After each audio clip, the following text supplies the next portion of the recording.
4 nong taun Bordowali Mondolni Luaji Mumbai Kokti Shalo Robindra Bobano 2 nong hol nogo Tongko Songlugurano tei kaisa panda songsojaka aro manjaka haste monte opera Dr. Manik Saha BJP Shodor Arban Hangkorni Kashko Osim Bhattacharya tei Pur Nigomni Mayor Dipok Mojumdar no khoboi te kubuni rok manjaka কৃষি ক্ষেত্রে রাজ্যে PM কিষাণ যোজনায় বার্ষিক যে আমরা ৬,০০০ টাকা আমরা পাই তিনটা কিস্তিতে তাতে করে আমাদের কৃষকরা 2,47,000-এরও বেশি কৃষক আজকে আর্থিক সহায়তা পেয়েছে।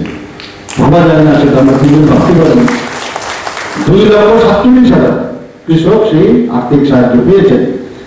আমাদের এতে ব্যয় হয়েছে 553 কোটি টাকা, তার অধিক 16 লক্ষ টাকা। তাতে করে আমরা যেটা ভেবেছি, যেটা আমাদের স্লোগান ছিল যে কৃষকদের যে আয় দ্বিগুণ করা, তাতে করে আমরা দেখেছি আগে 6,580 টাকা ছিল কৃষকদের আয়, আর সেটা 2022-23-এ বেড়ে 13,590 টাকা হয়েছে। তো প্রগতি কিভাবে করা যায় সেটা আমাদের মাননীয় প্রধানমন্ত্রীজি দেখিয়েছেন। প্রধানমন্ত্রী ফসল বীমা যোজনা আমরা সবাই শুনি, কিন্তু আসলে এগুলো নিয়ে আমরা চিন্তা ভাবনা করি না। তো এর জন্যই এর মাধ্যমে আমাদের এখানে যারা বিশিষ্টজনেরা আছেন তাদের কাছে এটাই বলবো, মানুষকে এগুলো জানানো।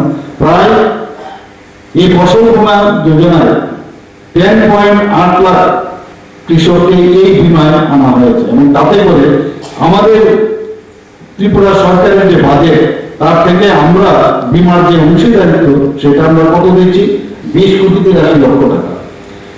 এবং কিষাণ ক্রেডিট কার্ডের মাধ্যমে প্রায় 3,07,000 কৃষককে কৃষি ঋণ দেওয়া হয়েছে। এতে করে আর্থিক খরচ 1,530 কোটি টাকা দেওয়া হয়েছে।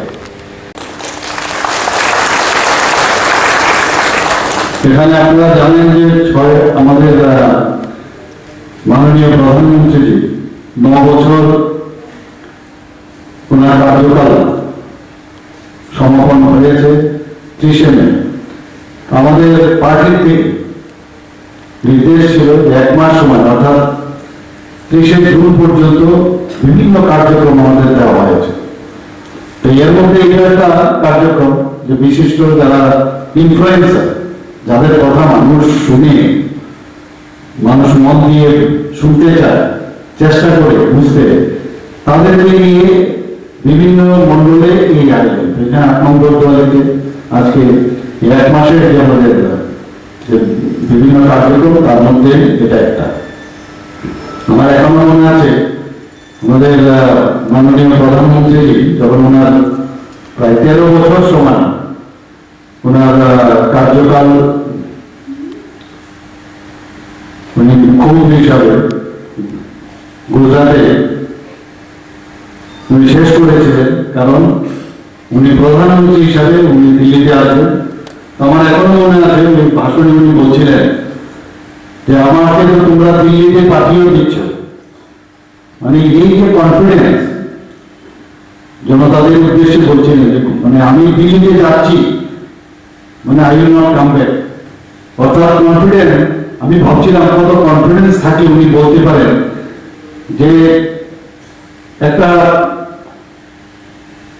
গুজরাটের মধ্যে যে টেস্ট উনি করেছেন কিভাবে একটা গুজরাটকে একটা প্রগতিশীল রাজ্য হিসাবে মডেল আমরা বলি যে গুজরাট মডেল, সেটা করার কারণে উনার মধ্যে যে কনফিডেন্স ডেভেলপ করলো। উনি জানেন যে ভারতবর্ষকে যদি উনি পান প্রধানমন্ত্রী হিসাবে পাওয়ার পর, উনি জানেন সেই দিশায় সে পরীক্ষাগার হিসাবে উনি সাকসেসফুল